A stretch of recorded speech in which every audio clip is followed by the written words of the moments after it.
여러분 안녕하십니까?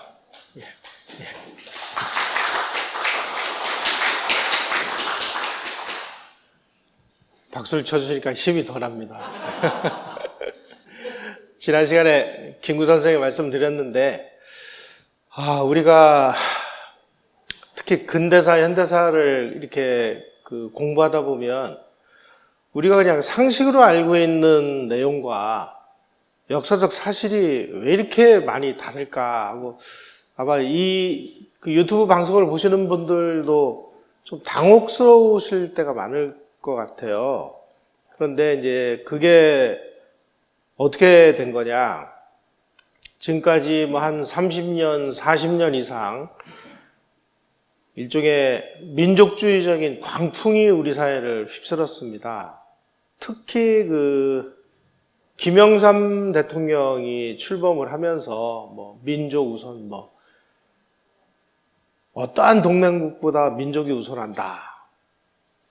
그거를 우리가 흔히 쓰는 얘기로 얘기하면 미국 니네들 필요 없어. 우리 북한하고 손잡고 이제 우리끼리 잘 살 거야 라고 얘기한 거거든요. 이런 이 민족주의적인 광풍. 그러면서 이제 민족주의를 막 강조하다 보니까 반일 감정을 선동을 해야 되고, 반일 감정을 막 선동하느라고 막 멀쩡한 옛날 총독부 건물이라고 막 뒤집어 씌워가지고 다 때려 부셨는데, 옛날에는 총독부 건물이었죠. 그런데 해방 후에 제일 먼저 재헌의회가 열린 역사적인 현장입니다. 대한민국이 건국한 역사의 현장입니다. 초대 대한민국 정부가 집무를 했던 역사의 현장입니다.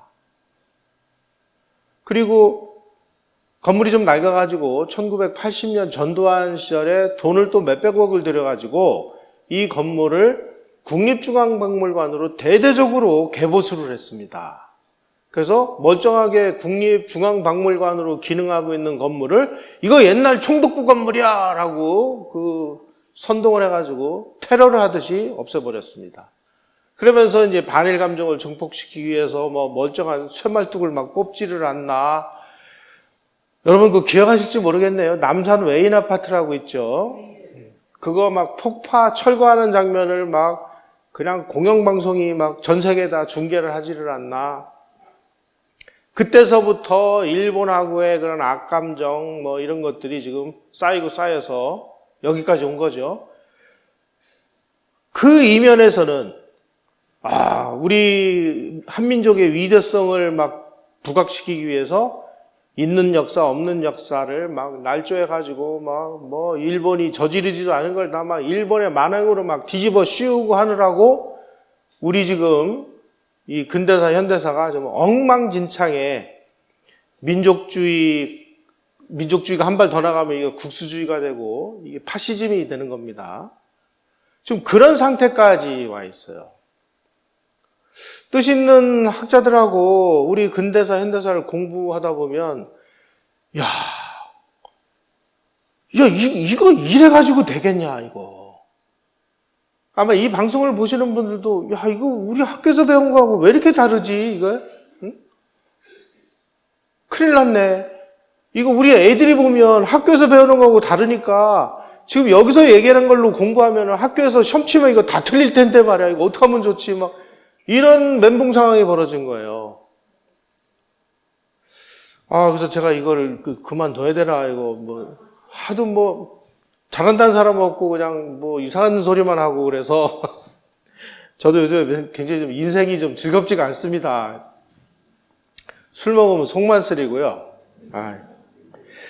자, 이번 시간은 해방 후에 김구 선생의 행적입니다. 제가 일부러 이 좌충우돌 행보라고 이렇게 썼습니다. 정말 좌충우돌이었습니다. 아까 말씀드린 대로 이제 개인 자격으로 들어왔어요. 그런데 내가 귀국을 할 때 한국 정부도 돌아오는 것이다 라고 선언을 했지만 임시정부를 미군정이 인정을 안 하니까 정부로서 기능도 못하고 어쨌든 돌아와가지고 이제 정치 활동을 했습니다. 근데 여기서 우리가 이제 중요하게 아셔야 될 점이 있어요. 우리는 해방이 곧 독립이고, 독립이 곧 우리 민족의 자주권을 되찾은 거라고 이렇게 알고 계신데, 이 생각은 오늘 이 시간 이후로 버리셔야 됩니다. 1945년 8월 15일 날 일본이 항복한 건 일본으로부터 우리가 지배권에서 벗어났다는 뜻입니다. 이게 독립이 아니에요. 그냥 해방이에요. 근데 해방이 된 다음에 어떻게 됐습니까? 바로 미 군정이 시작이 됐죠. 그럼 우리는 뭐예요? 일본의 식민에서 미 군정 산하의 백성으로 바뀐 거예요. 우리 국가가 아니에요. 근데 이게 어떻게 독립이에요? 진정한 독립은 뭐냐? 1948년 8월 15일 날 대한민국이라는 나라를 건국을 해서 우리가 국가의 주인이 되는 그 순간이 우리가 독립을 한 겁니다. 그런데 지금 이 땅에 수많은 사람들이 1945년에 일본으로부터 압제해서 벗어난 것을 해방과 독립이 됐다고 얘기를 해요. 독립은 안 된 겁니다. 근데 이제 다 착각을 한 거예요. 우리만 착각을 한 게 아니라 그 당시에 독립운동을 하던 사람, 해외에서 와가지고 귀국을 한 사람, 모든 사람들이 독립이 됐다고. 아니, 무슨 독립이 돼요? 지금 미 군정 산하가 됐는데. 그래서 이게 지금 국제법적으로 굉장히 복잡한 게 뭐냐면은, 그럼 미 군정 시절에 우리의 우리는 누구 소속 국민이었냐? 이거 굉장히 복잡합니다. 미국이 우리를 인정을 했나요? 우리는 집단적으로 우리는 국적이 없어요.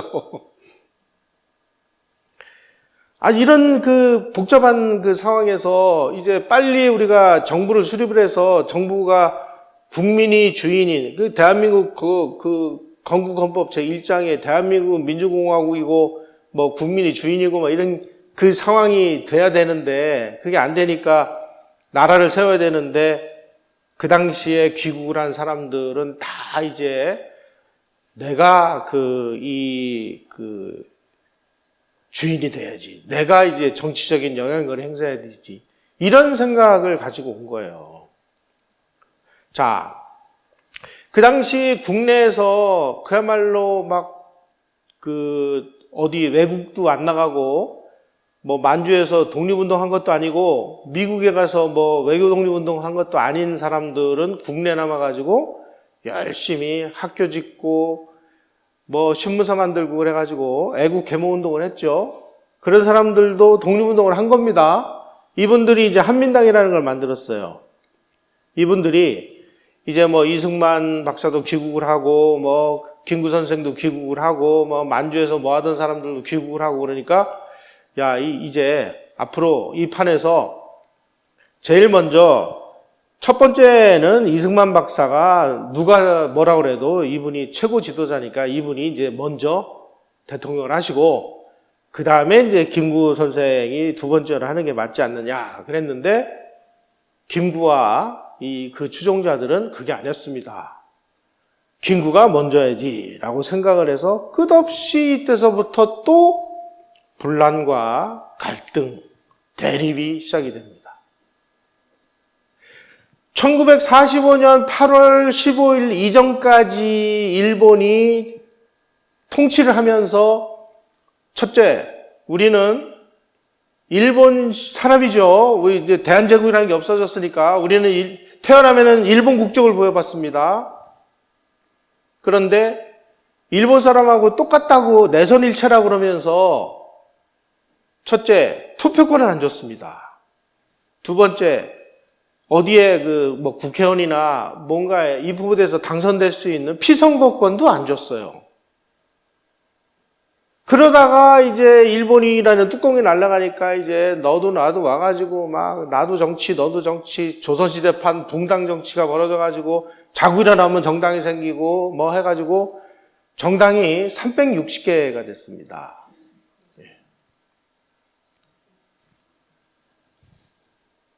제가 아까 말씀드렸죠? 우리는 분열이란 말을 써서는 안 됩니다. 언제 우리가 하나 된 적이 있나요? 한민족 역사상 조선시대, 고려시대는 모르겠어요, 저는. 단 한 번도 하나 된 적이 없어요. 하나 되는 훈련을 구한말에 조금씩 해나가기 시작을 했죠. 어디를 중심으로? 이 선교사들이 진 학교를 중심으로, 교회를 중심으로, 어떤 사회적인 단체를 만들어서 어떤 하나의 공통점을 가지고 양반이고 뭐고 다 필요 없이 다 모여서 우리는 하나님의 자손, 우리는 성경책을 공부하고 이웃들에게 전도를 하고 사랑을 베풀고 하는 이런 하나 되는 훈련을 조금씩 해나가던 중에 나라가 망해버렸으니까 우리는 하나 되는 훈련을 단 한 번도 한 적이 없습니다. 이런 상황에서 해방을 맞으니까 너도 나도 다 이제 나는 무슨 당수 요즘에 우파에서도 정당이 5개인가가 만들어졌다고 그래요. 똑같은 거예요. 예. 아직까지 전근대인들이에요.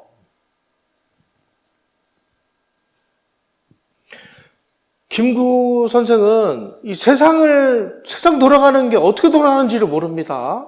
우선 이분이 영어를 못했어요. 외국 전어를 못 읽어요. 미국의 정책, 세계 정책이 어떻게 돌아가는지를 몰라요. 미국에 친구도 없어요.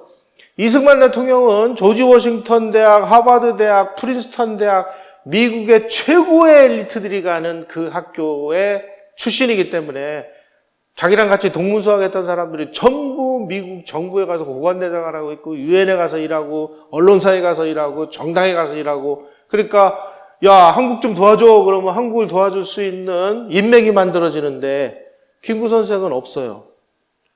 그러니까 뭘 했습니까? 야 우리 다 모여가지고 미군정을 쿠데타로 뒤엎자 해가지고 미군정을 상대로 쿠데타를 2번이나 하려고 그랬어요. 미군정이 그거 그냥 놔두겠습니까? 미군정의 정보 전문가들이 김구에 대한 평가는 무자비하고 부도덕한 블랙타이거다.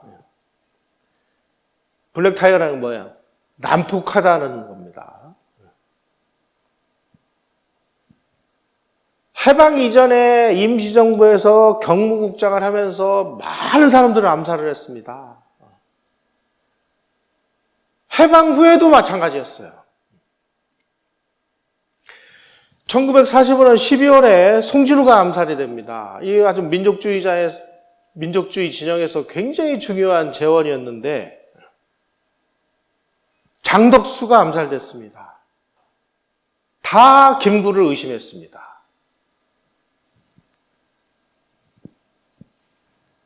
장덕수 암살 때도 현장에서 경찰인데 이 박광욱 게이버 이 사람들이 이게 다 한독당 당원이었어요. 한독당이 김구가 만든 당입니다. 그래가지고 미 군정에서 김구를 장덕수 암살 사주 혐의로 재판정에 불러내가지고 조사도 하고 그랬습니다.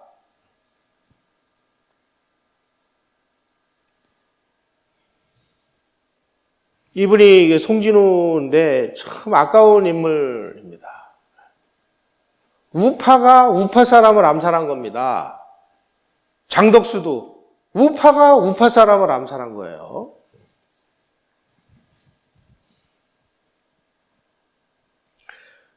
바로 이번에 1945년 12월에 모스크바 삼상회의에서 미국, 영국, 소련 3개국의 신탁 통치가 결정이 됐습니다. 이 나라들이 신탁 통치를 결정한 이유가 있습니다. 우선 첫째로 와서 보니까 이 나라를 이끌어갈 수 있는 정치적인 훈련을 받은 리더십을 가진 조직이 없다. 둘째, 이 나라를 이끌고 갈 수 있는 인재가 없다. 아주 열 몇 가지 이유가 있더라고요. 그러니까 미국과 영국과 소련이 5년간 신탁 통치를 해서 어느 정도 기반을 잡은 다음에 그 다음에 국가를 수립을 해서 넘겨주자. 근데 이걸 우리 자존심에 도저히 이거는 받아들일 수 없다. 그래서 반탁 운동을 벌였습니다. 그때 박헌영이가 그 총수로 있는 조선공산당도 반탁이었습니다. 근데 갑자기 평양으로 불려가요. 그래서 월북을 해가지고 평양으로 불려가서 며칠 있다가 스탈린으로부터 신탁 통치 찬성하라 라는 지령을 받고 내려와가지고 46년 1월 2일 날 이 조선공산당들이 반탁 데모를 준비하기 위해서 플래카드까지 다 준비해놨는데 갑자기 느닷없이 북한에 갔다 와가지고 우리는 찬탁! 그러니까 반탁에서 반자를 이렇게 오려가지고 찬자로 바꿔가지고 찬탁 데모를 해야 되는 이런 상황이 됐습니다.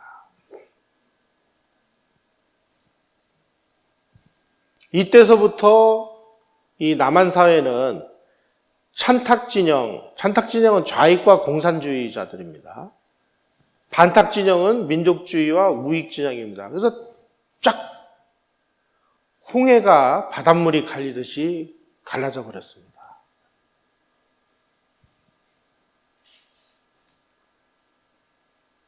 바로 이 무렵에 김구의 임정이 김일성 암살단을 평양에 파견을 합니다.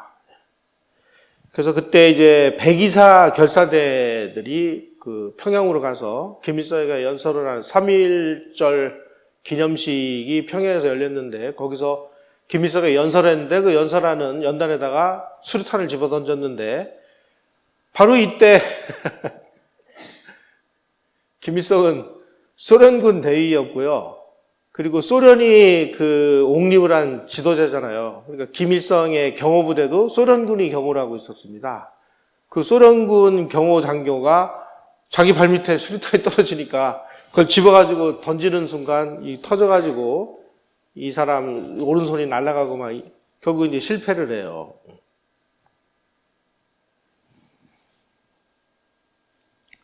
하여간 이 김구 선생은 평생 이 암살하고 인연을 뗄래야 뗄 수가 없는 상황입니다. 그래서 김일성 암살 미수 이후에 북한에서는 김구의 구자가 9구자인데요.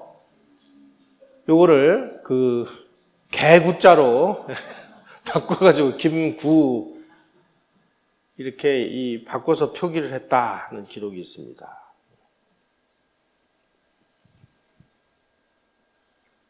도저히 한번 생각을 해보세요. 아까 제가 지난 시간에도 말씀드렸듯이 좌우 합작이라는 거는 이건 이상적으로는 어떨지는 몰라도 이건 완전히 죽음의 길입니다. 이건. 근데 미국이 소위 말하는 이 2차 세계대전 이전에 이제 무슨 일이 있었냐면은 히틀러라는 악당이 너무 이게 강한 거예요. 그래서 이 악당을 물리치기 위해서 히틀러라는 더 악질적인 악당하고 손을 잡은 겁니다.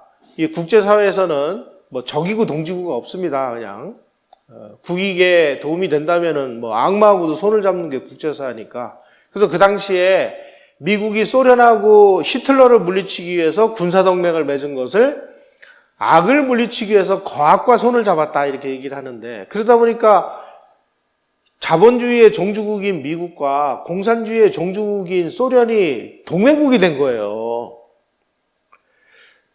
그래서 2차 세계대전을 치르면서도 우리가 자본주의하고 공산주의가 손을 잡아서 2차 세계대전 이후에도 협조를 해나가면서 잘 할 수 있겠거니 하고 한반도 문제도 미국과 소련의 미소 공동위원회를 통해서 새로운 대안을 찾는다 그랬는데 대안이 됩니까 이게?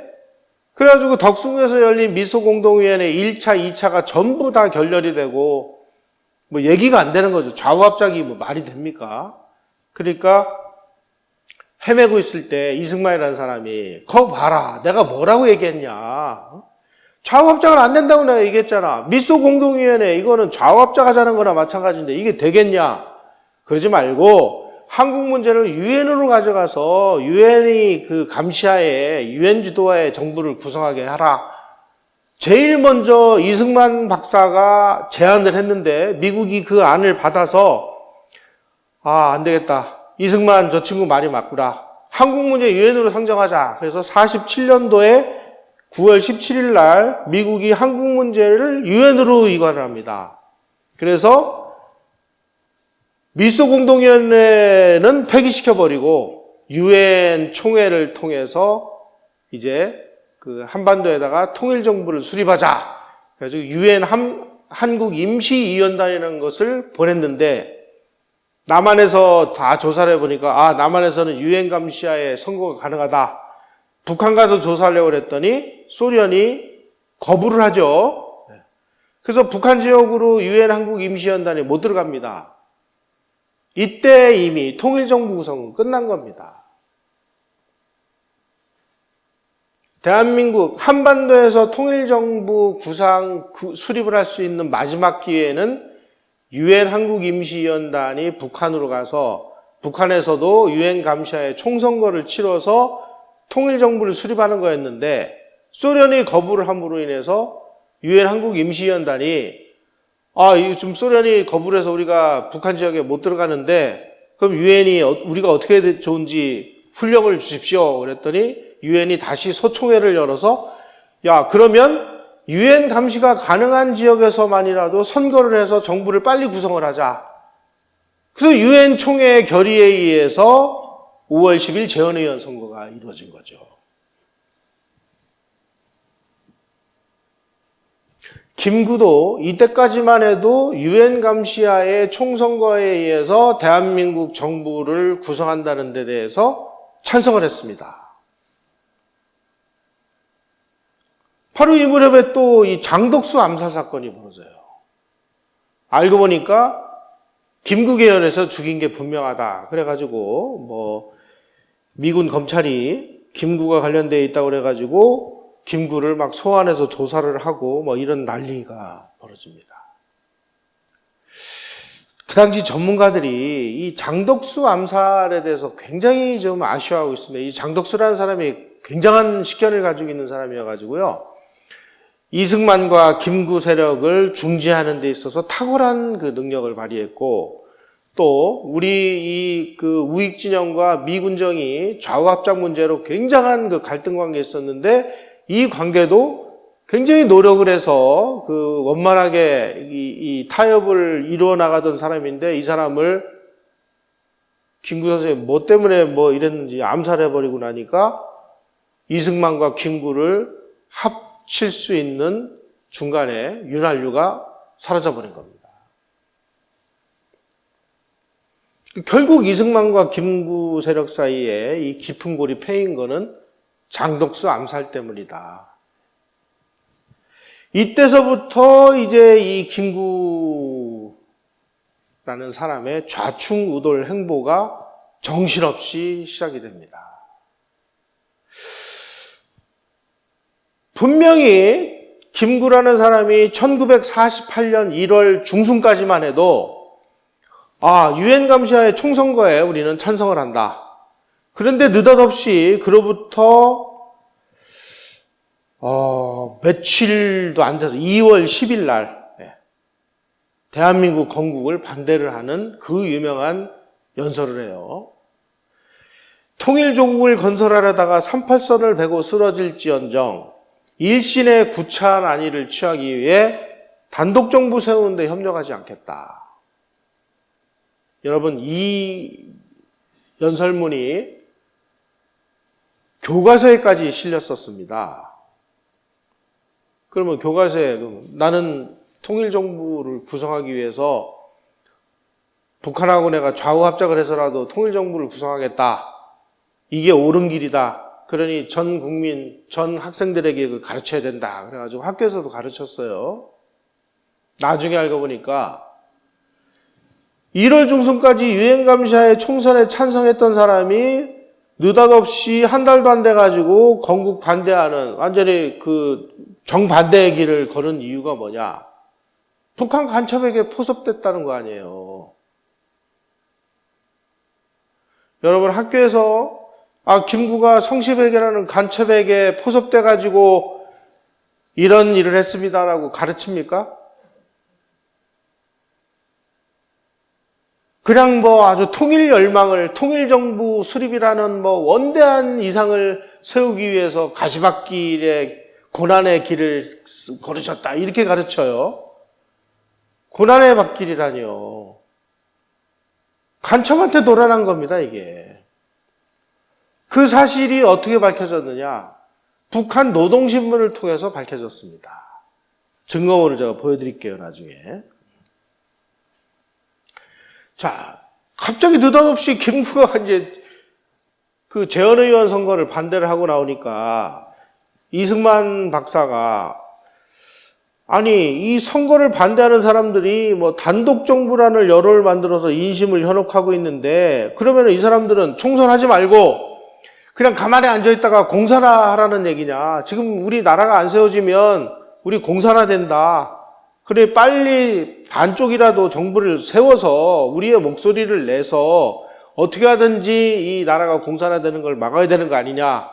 근데 김구 당신 지금 뭐 하고 있는 거야? 라고 여러 차례 이 연설을 해요. 그러고 있는 사이에 김구가 2월 16일 날 김일성하고 김두봉에게 남북 요인 회담을 하자. 그 소식을 듣고 이승만 박사가 지금 그냥 있으면 큰일 나니까 반쪽만이라도 정부를 세우는 일에 당신 좀 참여를 해달라. 근데 거절을 합니다. 이 사진도 아마 여러분들 많이 보셨을 거예요. 이거 월북 가는 사진입니다. 그리고 이 월북 가기 이전에 김구 선생이 이제 그 경교장에 살고 계셨는데 이 반공 청년, 우익 청년단 이런 사람들이 김구 선생 그 경교장 앞에 아주 진을 치고 선생님 북한으로 가시면 저 공산주의자들 손에 노란하니까 선생님 그 평양 가시면 안 됩니다. 그래도 그 길을 다 메우고 거기서 막 울고 불고 막 엎드려서 절을 하고 선생님 평양 가시면 안 됩니다. 라고 막 몇천 명이 모여가지고 반대를 했는데 뒷담을 넘어가지고 월북을 했습니다. 문제는요, 남북 요인회담, 남북 협상이라는 이 카드는 누가 준비를 했느냐? 소련 군정이 준비를 했습니다. 어쨌든 그 대한민국 건국을 반대하고 통일정부 수립이라는 열망을 위해서 우리가 이런 노력을 하고 있다는 모습을 보여줌으로 인해서 대한민국 정부 수립에 재를 뿌리는 그 아주 생쇼 파티를 한 거예요. 이승만 박사가 김구 선생이 월북한다는 얘기를 듣고 남북회담 문제는 소련 정책을 아는 사람은 다 시간 연장을 해서 공산화하자는 계획에 불가능한 사실을 다 알고 있는데 한국 지도자 중에서 홀로 이것을 모르고 요임회담 주장하면 대세에 목매하다는 조소를 명키 어려울 것이다. 김구라는 얘기를 안 해요. 이 점잖은 양반이. 그러니 제발 나하고 같이 건국에 참여를 해라. 근데 반대하고 떠난 겁니다. 그래서 지금 제주도에서 4.3 폭동이 일어나가지고 제주가 지금 막 난리 굿이 벌어지고 막 아수라장이 벌어지는 와중에 3파선을 넘어서 월북을 이렇게 했습니다.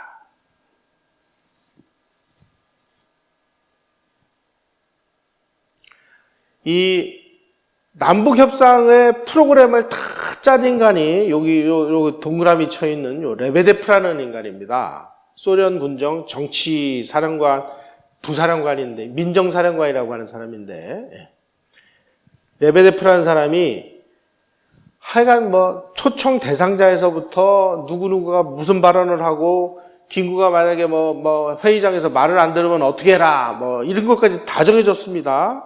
레베데프가 남북한 정세보고는 김일성파, 김두봉파, 허언파가 미리 하고 의견을 교환한 뒤에 정치 정세에 대한 결정을 채택하고 시나리오까지 다 짜서 줬어요. 첫날 회의는 어떻게 하고 둘째 날 회의는 어떻게 하라 요게 그 레베데프 비망록이라는 책인데요. 이 사람이 스티커프 일기처럼 전부 자기가 김구 불러들여가지고 무슨 일을 한다는 거를 일기를 남겼습니다. 그 일기가 편찬이 됐어요. 거기 읽어보니까 이미 회의가 시작되기도 전에 결의문까지 다 채택이 돼 있어요. 결의문이라는 건 서로 그 협상을 해서 이런 문구를 넣고 뭐 넣고 빼고 하는 거 아니에요? 회의가 시작되기도 전에 이미 결의문까지 만들어졌는데 그 결의문 내용이라는 게 뭐냐?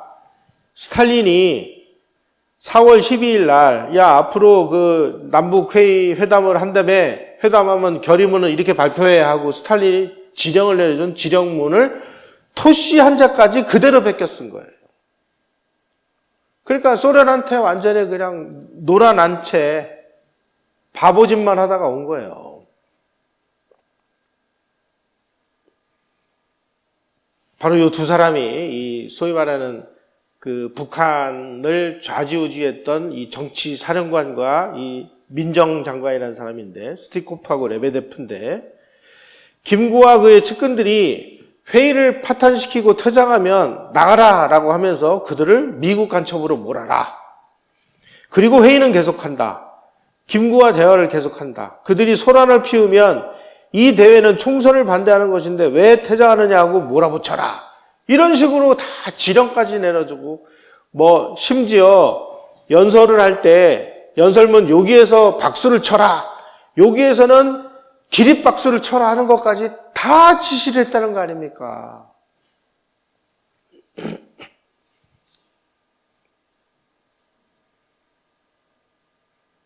그 일방적으로 이용만 당하다 내려왔어요. 5월 5일 날 서울로 돌아와가지고 뭐라고 발표를 했느냐?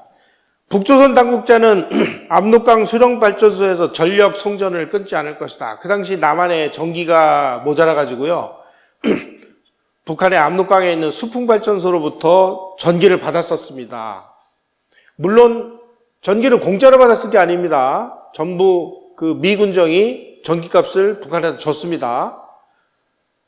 그 수력발전에서 전력을 계속 보내줄 것이다. 그리고 북쪽 수리조합 저수지는 남한의 논에 물을 대기 위해서 수문을 열 것이다. 그랬는데 재헌의원 선거가 시작되고 4일 후에 북한에서 오는 전기를 끊어버렸죠. 남한이 암흑천지가 됐습니다. 이걸 5.14 단전이라고 합니다. 이 사람들은 뭐 한 거예요? 가서 공산당한테 실컷 이용만 당하고, 그리고 그 당시에 이제 김구는 미군정으로부터 장덕수 암살과 관련돼 가지고 지금 막 계속 수사를 받고 있고, 혹시 어떻게 될지 모르니까 이때 김일성하고 만나가지고 혹시 내가 남한에서 무슨 신상의 변동이 있으면 나 북한에 와가지고 과수원이나 할 수 있게 해달라, 뭐 이런 얘기를 하지를 않나. 민족 지도자라는 사람이 이랬다는 겁니다. 또 그 당시에 그 김구 선생이 젊은 시절에 누구하고 결혼을 하려고 그랬는데 그게 파혼이 된 적이 있어요. 옛날 애인을 또 데려다가 또 막 미인계를 쓰고 막 별짓을 다 합니다. 김구하고 김규식이가 아무 성과 없이 돌아간 다음에 레베데프는 모스크바에다가 남북 협상은 우리가 생각했던 것보다 훨씬 더 성공적이었다. 드디어 김구가 평양에 와가지고 5월 10일 재헌의원 선거를 반대하고 갔다. 그리고 보고를 합니다.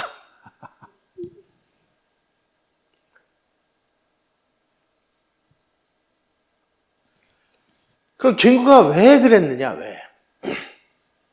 그 당시 김구가 보니까 남한의 정치 정세를 볼 때 이승만이라는 저 거목에 가려가지고 자기가 도저히 설 땅이 없거든요. 그러니까 아니 내가 지금 대통령을 하고 싶은데 저렇게 이제 이승만이라는 거목이 있으니까 그럼 내가 어떻게 해야 되느냐 하고 고민하고 있을 때 간첩들이 와가지고 아니 선생님 뭘 망설이십니까? 지금 소련 군정하고 북한의 김일성은 선생님이 평양에만 오시면 앞으로 남북 통일정부가 세워질 건데 남북 통일정부가 세워지면 선생님을 지금 대통령으로 모실 준비를 다 하고 있는데 아니 선생님이 째째게 지금 남한 단독정부 그런 데서 무슨 대통령을 하시겠다고, 이건 선생님 그 위상에 안 맞는 겁니다. 어서 평양으로 가시죠. 그러니까 홀라당 빠져가지고 넘어간 거예요. 서영애라는 사람이 와가지고 남북한을 통틀어 총선거하면 선생님이 대통령이 되실 텐데 뭐 때문에 이승만이지도 않은 남한만의 선거에 참석하시렵니까? 김일성도 김구 선생님을 대통령으로 모시려고 만반의 준비를 갖추고 있는데요. 어서 평양으로 갑시다. 그러니까 여기에 넘어간 거죠. 1997년 5월 26일 날 북한 노동신문이 성시백이라는 사람이 김구를 어떻게 공작을 했느냐라는 것을 노동신문 사설에다가 폭로를 했습니다. 이건 무슨 얘기냐? 야, 이제 김구를 통해서 이승만 엿먹이는 거 우리가 다 성공했으니까 이제 진상을 다 밝혀서 김구도 앞으로 격하운동을 벌여라. 이런 지시를 내린 겁니다. 이게 한마디로 얘기하면. 거기에 뭐라고 되어 있느냐? 97년 5월 26일 북한 노동신문에 의하면 성시백 동지는 4월 남북 연석회의를 성과적으로 보장하기 위하여 위대한 수령님의 높으신 권위를 가지고 극단한 반동분자로 있던 김구 선생을 돌려세우는 작업체에도 큰 힘을 불어넣었다. 여러분, 성시백이라는 사람은요, 북한이 그 간첩을 파견을 할 때 보통은 대남 관련 부서에서 간첩을 보냅니다. 근데 이 성시백이라는 간첩은 그런 간첩하고는 아주 질이 다른 간첩이었습니다. 김일성이가 직접 난파를 한 간첩입니다. 김일성이가 성시백에게 막대한 자금을 줘가지고 그 돈을 가지고 남한으로 내렸습니다. 성시백이가. 그래서 뭘 했느냐? 재헌의원 그 입후보할 수 있는 좌익계 후보들을 물색을 해서 이 사람들에게 선거 자금을 대줬습니다. 그래서 좌익계 13명을 재헌의회 의원으로 당선을 시켰습니다. 이 사람은 여기 남한에 내려와가지고 그 김일성이가 준 공작 자금으로 남한에 있는 좌익계 신문을 11개를 매입을 했습니다. 그래서 언론 재벌이 된 거예요. 언론 재벌로서 이제 재헌의원 좌익계 후보들을 돈을 대줘가지고 이 사람들을 국회에 집어넣어서 이 사람들이 무슨 짓을 했느냐. 반민특위법이라는 걸 만들었습니다. 다시 말씀드리면 해방 공간에서 친일파 문제는 전부 소련이 뒤에서 배후 조정을 했다는 얘기예요. 반민특위 그래가지고 뭐 민족 반역자를 처벌하는 법을 만들어가지고 나중에 알고 보니까 반민특위 안에 성시배가 돈을 내줘가지고 당선시킨 그 좌익계 의원들이 다 들어가 있었고요. 이 친구들이 국회에서 미군 철수 결의하는 걸 내다가 들통이 나가지고 수사를 했는데 알고 보니까 이게 다 성시백이가 공작을 했더라. 그래가지고 1950년 5월 15일 날 성시백이가 체포가 됐습니다. 성시백이가 김구를 둘러싼 그 한독당 사람들을 전부 매수 공작을 했습니다. 두 번째, 군부 공작을 진행을 했습니다. 그런데 이 군부 공작이 어디까지 진행됐는지를 수사하는 와중에 유교가 터졌습니다. 그래서 1950년 6월 28일 날 서울이 인민군에게 점령이 됐는데 점령되기 전날 6월 27일 날 성시백을 총살을 했어요. 그래서 성시백이가 했던 군부의 공작이 어디까지, 누구의 선까지 공작을 했는지는 영원히 지금 베일에 묻혀서 드러나지 않고 있습니다. 여러분, 군부라고 해서 북한 공산주의자들이 그냥 놔뒀을까요? 요즘 군도 못 믿습니다. 제가 요즘 군인들 보면은요, 저것도 무슨 고자군인, 환관군인들 같아요. 아니, 저렇게까지 개망신을 당하고, 적군 앞에서 무장해제를 당해도 헤헤 웃으면서 나와서 국회에서 변명이나 해야 되는 이런 그 군대는, 우리가 이런 군대를 위해서 국민들 세금을 내야 되는지에 대해서 저는 좀 심각한 회의를 느끼고 있습니다. 바로 이 성시백의 이 묘는, 이 가짜면대 평양의 혁명 열사릉에 가묘를 만들어 놨습니다. 바로 이 성시백이가 김구를 공작을 해서 김구가 월북을 해서 남북협상에 참여를 하고 돌아와서도 끝없이 대한민국 건국을 저주하고 반대하고 방해하는 이런 역할을 했는데, 그것을 평양의 노동신문이 있는 그대로 폭로를 했다.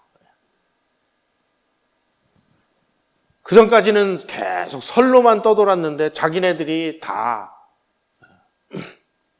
이실직고를 했으니 다들 통난 거죠. 자, 그러면 김구 선생이 그렇게 주장한 대로 1948년에 건국을 안 했다면 어떻게 됐을까? 좌익계 그 유명한 브루스 커밍스 교수는 좌익 세력이 신속하게 한반도를 장악했을 것이다. 또 우파적인 사고방식을 가진 그렉 브라진스키라는 미국 정치학자는 똑같습니다. 국제공산주의 어딘가에 편입되었다가 1990년대 중반에 사회주의를 포기했을 것이다. 다시 말씀드리면 1948년에 38선 이남의 남쪽만이라도 대한민국 정부를 건국하지 않았다면 공산화됐을 것이다. 이승만 박사가 예언을 한 그대로 학자들이 예언한 겁니다.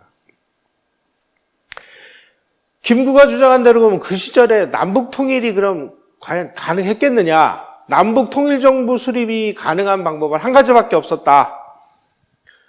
자유민주주의자, 반공주의자들이 전부 항복을 하고 공산주의자들에게 항복문서를 써줬으면은 공산주의 통일은 가능했을 것이다. 김구가 원하는 통일은 과연 이런 거였을까요? 남북 분단을 막기 위해서 지금 자유민주주의냐 공산주의냐 하는 문제를 가지고는 이건 사생결단의 싸움이라 답이 안 나오니까 어쨌든 분단을 막기 위해서 어떤 형태로든 좌우합작으로 통일정부를 수립하고 그 다음에 이 통일정부가 민주주의를 채택할 것이냐 아니면 공산주의를 채택할 것이냐 하는 문제는 나중에 민의에 맡기거나 민주진영과 공산당의 연립정부를 수립하는 방법으로 처리를 하자. 이게 김구가 구상을 했던 그 통일정부 수립 방안이에요. 이 방향으로 나간 나라들은 100% 다 공산화됐다는 거 아닙니까? 이런 방식은 시기에 늦고 빠름은 있을지라도 공산화의 길이라는 것이 2차 세계대전 후 유럽의 모든 그 동구권 나라들이 보여준 역사의 교훈입니다. 이게 김구가 추구했던 노선이다라고 허정 씨가 자기 책에다가 아주 피를 토하면서 쓴 내용이 이겁니다. 반면에 이승만 대통령은 뭐라고 이야기를 했느냐? 우리가 그동안 독립운동을 한다고 40여 년을 국제회의마다 애걸하고 다니면서 우리 조선의 독립을 승인해달라, 우리 말 좀 들어달라, 우리 제발 좀 회의장에 입장을 시켜달라라고 얘기했는데 우리 입장을 들어준 적 한 번도 없지 않느냐. 응? 지금 50총선거를 치러가지고 반쪽만이라도 정부가 수립이 되면 우리는 지금 독립하는 거다. 우리는 아직 독립이 안 됐지 않느냐. 반쪽이 아니라 제주도에서만이라도 정부를 세워서 주권을 갖게 되면 국제사회에 나가서 우리의 입장을 당당하게 이야기를 할 수 있는 권리가 생기는 거 아니냐. 그런데 이 권리를 통일정부, 통일이라는 꿈을 위해서 평양에 가는 거로 대신하려고 하느냐. 당신들이나 가시오. 역사에 대한 책임은 내가 지겠소. 내가 비록 반쪽짜리 정부를 세우는 분단 정권의 수립이라고 역사의 욕을 얻어먹을지라도 나는 이걸 세워서 국제사회에 우리의 독립을 선포를 하고 그리고 미수복 지역인 북한마저도 내가 수복을 해서 통일정부를 내가 수립하겠다. 그래서 이승만 대통령이 1950년 6월 25일 날 이북에서 남침을 하니까 남침 전쟁 수행 4원칙을 발표를 하는데 그 발표한 중에 세 번째가 뭐냐? 북한 공산당들이 38선을 지금 넘어서 침략해왔기 때문에 미국과 소련, 국제사회가 지금 거놓은 38선은 이제 국제법적으로 이거는 무효다. 그러니 나는 이번 이 전쟁을 통해서 미수복 지역인 북한 지역을 수복을 해서 내가 통일정부를 구성하겠다. 이게 이승만 대통령이 6.25 전쟁을 수행한 중요한 원칙 중에 하나입니다. 그래서 미군과 유엔군이 38선까지만 진격을 하고 38선에서 못 넘어가고 있을 때 대한민국은 북진하라 이렇게 명령을 내린 거고요. 이승만 대통령은 어쨌든지 간에 남한만이라도 빨리 정부를 수립을 해야 우리가 독립을 한다. 제가 아까 말씀드린 해방과 독립이라는 걸 명백하게 인식을 하고 있었습니다. 우리는 지금도요, 해방과 독립의 의미를 몰라요. 진정한 독립은 국가가 건국이 됐을 때 독립인데, 이런 김구라든지 이런 사람들은 해방이 건국이고, 건국이 독립이고 이렇게 다 착각을 하니까 이런 일들이 일어나는 거죠.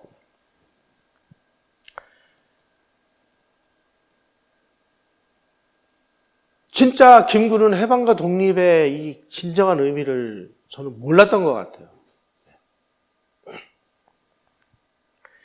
이미 1945년도 9월 20일 날 스탈린이 지금 북한에다가 말이야 소련을 추종하는 그 단독 공산정부를 수립을 해 하고 명령을 내린데 1945년 9월 20일인데 이미 북한에는 단독 정부가 만들어져 있고 46년도에 그거를 공표를 하죠. 임시인민위원회라고 이름을 바꿔가지고 아니 이미 북한에는 임시인민위원회라는 그 정부가 수립이 됐는데 우리는 지금 거기다 대고 통일을 하자고 하니 이게 됩니까? 그러니까 김구라는 사람은 이 스탈린이 짜놓은 이 세계 전략 그리고 북한에서 이야기하는 임시인민회가 뭔지 이런 개념조차 몰랐기 때문에 이런 에러를 낸 거 아닌가.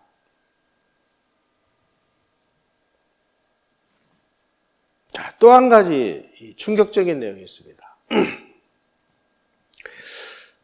아니, 김구의 아주 확실한 그 스폰서이자 후원자가 장개석이라고 제가 여러 번 말씀드렸죠. 장개석 총통이 아니 지금 빨리 지금 대한민국 정부를 수립을 해야 되는데 김구가 계속 정부 수립에 반대하고 그러니까 그 자유중국 그 총영사인 서울에 주재하는 유어만이라는 사람을 김구 선생한테 보내서 지금 내가 보기에는 빨리 김구 선생이 그 건국에 합류를 해서 대한민국의 어느 한 자리를 차지해야 우리 중국하고 이게 커뮤니케이션이 되고 공식으로 뭔가 중국과의 연계가 맺어질 텐데 지금 이 양반이 이거 왜 반대하는지 모르겠단 말이야. 가서 내 메시지를 전하고 빨리 정부 수립에 참여해라. 그리고 도대체 왜 참여를 안 하는 건지를 좀 네가 가서 물어봐. 그래서 유엄한 총영사가 김구 선생한테 와가지고 지금 장개석 총통이 김구 선생이 빨리 대한민국 건국에 참여하셔야 되는데 왜 참여를 안 하는지 그 이유를 좀 여쭈려고 왔습니다. 그랬더니 김구라는 사람이 뭐라고 얘기를 했느냐. 내가 평양에 가보니까 평양에 어마어마한 인민군이 만들어져 있더라. 지금 우리가 날고기고 발버둥을 쳐도 저런 무력을 못 만든다. 그런데 쟤네들이 그 무력을 괜히 만들었을 것 같냐? 조금 있으면 쳐들어 내려올 거다. 쳐들어 내려오면은 대한민국은 망하는데 이따구 반쪽짜리 정부 만들어서 뭐해. 통일이 될 건데 나 통일 대통령 할 거야. 이렇게 직접적으로는 얘기를 안 했습니다만은 간접적으로 이렇게 얘기했습니다. 내가 평양에서 열린 남북한 지도자회의에서 참석한 한 가지 동기는 북한에서 실제 무슨 일이 일어나고 있는지를 보기 위해서였다.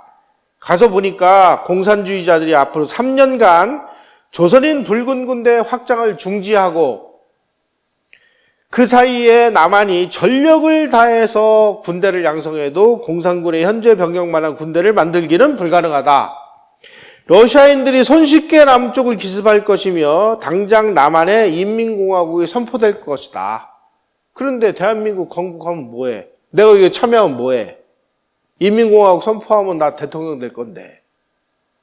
이렇게 유엄한 씨한테 얘기를 한 거예요. 그래서 유엄한 공사하는 사람이 참 하도 기가 차가지고 이 내용을 전부 영문으로 만들어가지고 장개석 총통에게 한부를 보내고 한부를 이승만 대통령에게 보냈습니다.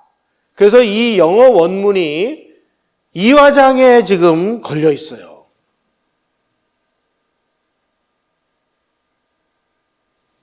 우리 이런 사람을 지금 민족 지도자라고 지금 추앙하고 있습니다. 김구는 소련의 지원을 받는 이 북한이 이제 남침을 해서 공산정권에서 인민공화국이 될 것이 불을 보듯 뻔한데 대한민국 이따우 이런 거는 건국할 필요가 없다. 김일성하고 소련 군정에서 나 저기 통일 대통령 시켜주기로 돼 있는데 그때를 기다린 거 아닌가요? 김구의 통일정부 수립 주장은 군사력이 우월한 인민공화국이 남한을 접수하는 그 방법밖에 없다는 것을 자기가 알고 통일정부를 수립해야 된다라고 주장을 했다는 겁니다. 이분은 1945년 8월 15일 이전까지 이런 행위를 하고 대한민국 건국이 막상 돼서 그러면 건국에 동참할 줄 알았더니 오히려 더 이제 엇나가기 시작을 했습니다. 자, 8월 15일 날 대한민국 정부 건국이 선포가 됐고 그리고 9월 9일 날 북한에서도 조선인민공화국이라는 그런 그 나라를 선포를 했어요. 그렇게 되니까 유엔의 승인을 받는 게 중요했습니다. 그래서 이승만 대통령이 유엔 승인을 위해서 대표단을 유엔 총회로 파견을 해요. 그때 장면을 수석 대표로 해서 보냅니다. 그때 장면을 왜 보냈느냐? 바티칸의 교황이 아주 유명한 반공주의자였습니다. 비오 12세라는 사람인데 이분이 반공주의자니까 우리를 도와줄 거다. 그런데 바티칸을 움직이려면은 캐톨릭교도가 가야 된다. 그래서 캐톨릭교도 중에 누구 그 세계 이 교황하고 뭔가 선이 닿는 사람을 찾아보니까 장면 씨가 미국 유학을 갔다 왔는데 캐톨릭계 학교를 다녔어요. 그때 이 장면을 지도한 지도교수가 패트릭 번이라는 주교인데 패트릭 번이 비오 12세하고 아주 가까운 관계였어요. 그래서 그 비오 12세가 패트릭 번 주교를 통해서 한국을 도와달라. 그래서 비오 12세가 도와주겠다. 그래서 유엔 승인 과정에서 로마 교황청 외교팀이 움직여가지고 중남미 표를 다 몰아줘가지고 우리가 유엔 승인을 받았습니다. 그리고 패트릭 번 주교를 서울 교구에 보냈습니다. 패트릭 번 주교 6.25 때 공산군한테 납북이 돼가지고 납북 과정에서 북한에 가서 죽었습니다. 순교했어요. 우리가 이렇게 총력을 다해서 유엔 승인 외교를 펼치고 있을 때 김구는 유엔에다가 저거 반쪽짜리 정부니까 절대로 유엔 승인하면 안 된다고 대한민국을 취소하고 다시 선거를 치르자고 이런 그 편지를 보냅니다.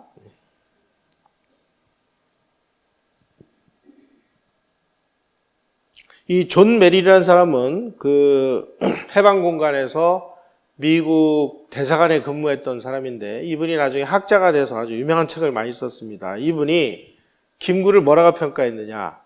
당시의 상황을 인정한다 해도 이 김구나 김규식의 정치적 미숙은 놀라울 따름이다. 이 사람들은 어떤 대담성도 정치적인 술수도 지나친 민족주의적 정서가 이 사람들의 판단을 흐리게 했다. 그리고 세계 정세가 어떻게 돌아가는지조차도 몰랐다. 그래서 나쁜 상황을 피하려다가 아주 더 최악의 상황을 초래하고 말았다. 대한민국 정부의 건국에 참여를 해야지 어떻게 이렇게 대한민국이라는 나라에다가 죄를 뿌리는 일을 하느냐.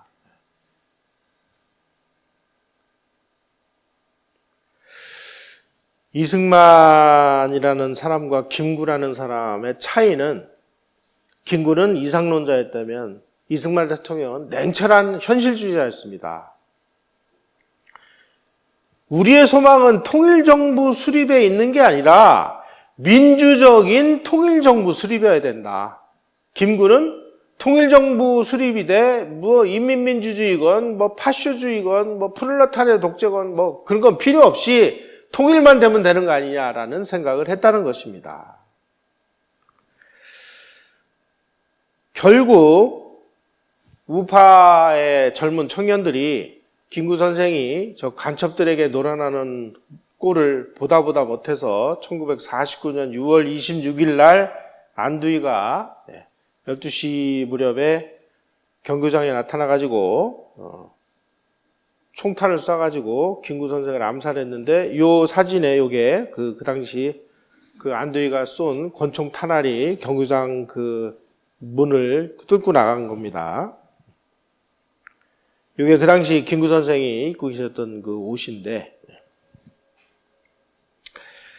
안두희는 육군사관학교를 나왔고 일제시대 때 일본에 유학을 했다가 졸업은 메이지대에 졸업은 못하고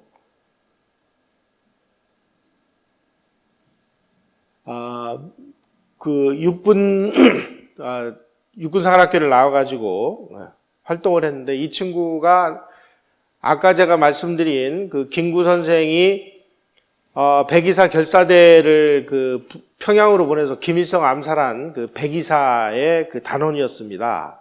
백이사라는 건 뭐냐면은 이 우익 단체에서 그 운영을 하던 일종의 그 테러 단체입니다. 근데 해방 공간에서는 좌익들도 테러를 하고 우익들도 테러를 하고 그냥 누구 총에 맞아서 죽을지 모르는 이런 상황이었기 때문에. 그런데 국사편찬위원회가 그 실리 보고서라는 것을 공개를 했습니다. 이 실리 보고서는 뭐냐면은 김구 암살 사건이 벌어진 이후에 미군정에서 정보 라인에 있던 사람들이 만든 김구 암살과 관련된 보고서가 이제 실리 보고서인데, 실리 보고서에 의하면 이렇게 되어 있습니다. 1948년 여순 반란 사건 진압부대였던 한국 사연대가 여순천 반란자들과 관련돼 있었으며, 이승만 정부나 북한 정권과는 다른 파시스트적 정부를 구성하려는 움직임을 보이고 있었다. 바로 이 부대가 그 정부의 수반으로 김구를 옹립하려 했었다라고 실리보고서에 기록이 되어 있습니다. 이 부분은 우리가 좀 더 연구를 계속 해봐야 되는데, 여기서 더 이상 연구가 진척이 안 돼서 제가 실리 보고서에 있는 내용만 지금 소개를 해드린 겁니다. 그리고 다시 말씀드리면, 김구가 군부내에 있는 반 이승만 세력하고 손잡고 군사 쿠데타를 일으키려고 했었다. 이승만 대통령이 김구 선생 암살과 관련돼 가지고 성명을 발표를 했는데, 1949년 7월 2일 날 그 성명에 좀 의미심장한 내용이 있어요. 김구 씨 살해 동기에 관해서 공표하고 싶은데 그것을 발표할 만한 때가 되면 물론 반드시 공표할 것이다. 그런데 지금 모든 사실을 일반 앞에 공개하면 내 생각으로는 전 세계를 조국 독립에 바친 그 한국의 애국자의 추억에 불리한 내용이 있다.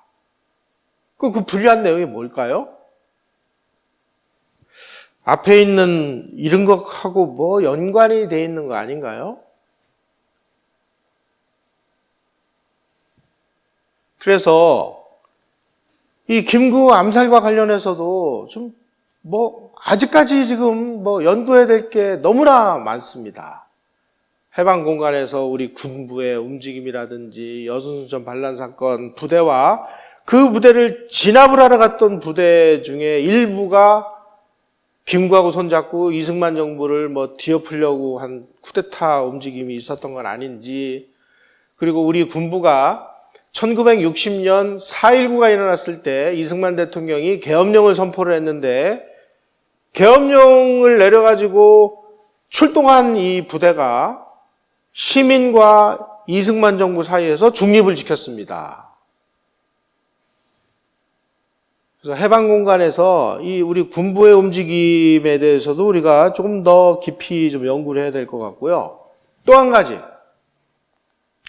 여러분, 대한민국은 법치국가 아니겠습니까? 그런데 아무리 뭐가 어떻고 한다 한들 어떤 사람에 대한 처벌은 사법부에 의해서 정당한 재판 절차를 거쳐서 그 사람한테 벌을 주던 뭐 훈방을 하든 뭐 감옥을 가게 하든 결정을 하는 거죠. 그런데 1996년 10월 23일 날 이 박기서라는 분이 이 몽둥이를 들고 안두희가 살고 있는 집으로 침입을 해서 이 몽둥이로 길이 40cm짜리의 몽둥이에다가 정의봉이라고 글을 써가지고 준비해간 나일론 끈으로 안두희의 두 손을 등 뒤로 묶고 이 몽둥이로 수차 가격을 해서 죽였습니다. 너무 열심히 구타를 해서 숨이 차자 냉장고에서 물을 꺼내 마신 후 계속 구타해서 안두희를 때려 죽였습니다. 당시 안두희의 나이 80세였습니다. 이 사람 구속 후에 사회 각계 인사들이 백범 암살범 안두희 처단 박기서 의사 석방대책위원회를 구성을 했어요. 그래서 9,000명이 서명한 탄원서를 법원에다가 제출을 했고, 그리고 3년형을 선고받았습니다. 박기서 씨. 김대중 대통령이 특별 사면을 내려서 1년 4개월 만에 석방을 시켜줬고요. 그리고 이 몽둥이를 무슨 박물관에다가 전시를 한다고 좀 기지가 않은 기증식을 하고 있습니다.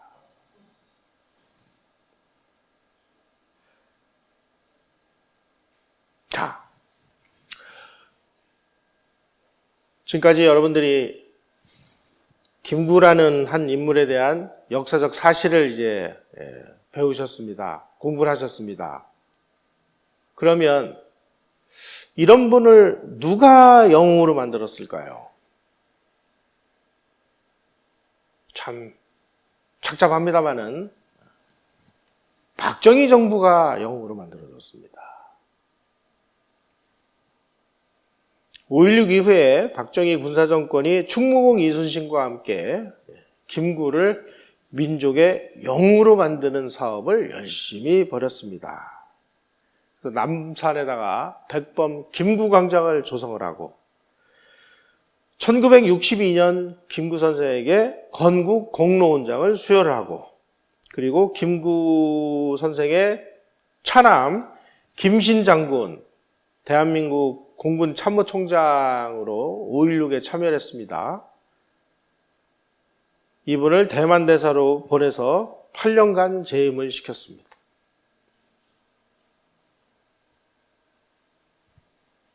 김대중 정부 때 효창동에다가 백범 기념관을 떡 벌어지게 졌고, 그리고 백범로라는 도로 이름도 져줬습니다. 그 사이에 이승만이라는 사람은 역사의 무덤으로 끌고 가서 난지도 쓰레기 더미에다가 파묻어 버렸는지 뭐 했는지 기념관 하나 없고 변변한 동상 하나 없고 그 흔한 무슨 뭐 박정희 기념도서관 있고 김대중 기념도서관도 있고 많죠? 아무것도 없습니다. 친일파 파묘법이라는 걸 만들어서 이승만 대통령을 현충원에서 팔아버리겠답니다. 묘소를. 우리가 지금 이런 세상에 살고 있습니다. 로버트 프리만 버츠라는 분이 이 민주주의를 제대로 운영을 하려면 민주 시민교육을 해야 되는데 그 민주 시민교육의 1번이 그 나라의 건국의 역사와 이념을 제대로 알아야 된다. 2번이 헌법의 정체성과 법치주의를 제대로 가르쳐야 된다. 세 번째가 국민으로서의 권리와 함께 의무도 가르쳐야 된다라고 얘기했는데 그 민주시민교육과 정확하게 180도로 뒤집어가지고 지금 우리 국민과 우리 학생과 모든 사람들에게 민주시민교육이 아닌 반민주시민교육이 대대적으로 자행되고 있습니다. 지금 교과서마저 그렇게 돼 있어가지고요. 우리의 아무것도 모르는 어린 아이들이 유치원, 초등학교, 중학교, 고등학교, 대학교, 요즘에 뭐 대학원 많이 가니까 대학원 나오면 정확하게 좌익사간에 물들은 사람들이 지금 쏟아져 나오고 있어요. 그런 아이들이 불의를 보고도 분노하지를 않아요. 그게 지금 우리의 상황이 됐습니다. 모든 문제는 건국의 역사와 이념을 정반대로 뒤집어서 가르쳤기 때문입니다.